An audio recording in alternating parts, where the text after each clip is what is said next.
Tech platforms like Meta affect people globally, billions of users. What is and isn't allowed to be said and whose voices are and aren't allowed affects our culture and our most intimate aspects of our lives.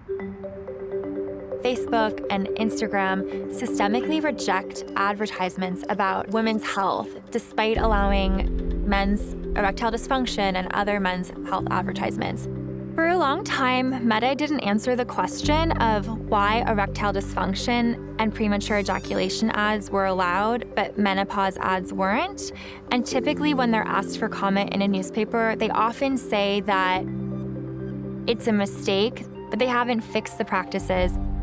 The Center for Intimacy Justice is an organization that has collectively organized women all around the globe, with our first issue being taking on changing big tech's discriminatory censorship of women's health information online. Our team is all women. The vast majority of our team is age 25 and under. I'm the older one in my early 30s, but started this work when I was 26.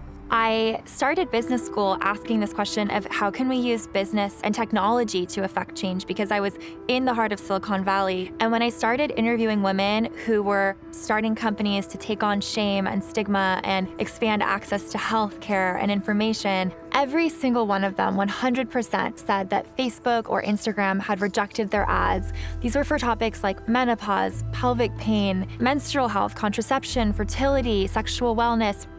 We create products intentionally designed for women, and our first hero line of products are clean, libido-enhancing personal lubricants that are also healthy for the vagina. Catherine McGee is the founder and CEO of Playground, which is one of hundreds of businesses that the Center for Intimacy Justice works with that are serving women and yet censored online. We still try to market across all of these platforms, and it's very difficult because you're working with the black box. You're trying to use language, whether it's lubricants for women in menopause, lubricants for women who are postpartum, and you just really don't know why these ads are getting censored. After Center for Intimacy Justice released our investigation in the New York Times, within a couple of weeks, a U.S. Senate committee published a public letter calling on Meta to publicly answer what it was doing about Center for Intimacy Justice's report. Access to digital advertising is one of the most important ways that a business can grow. So blocking that access is blocking economic opportunity for a large number of women and non-binary entrepreneurs. There's really a lack of focus and understanding around women's sexual wellness. It's really looked down on as a taboo subject.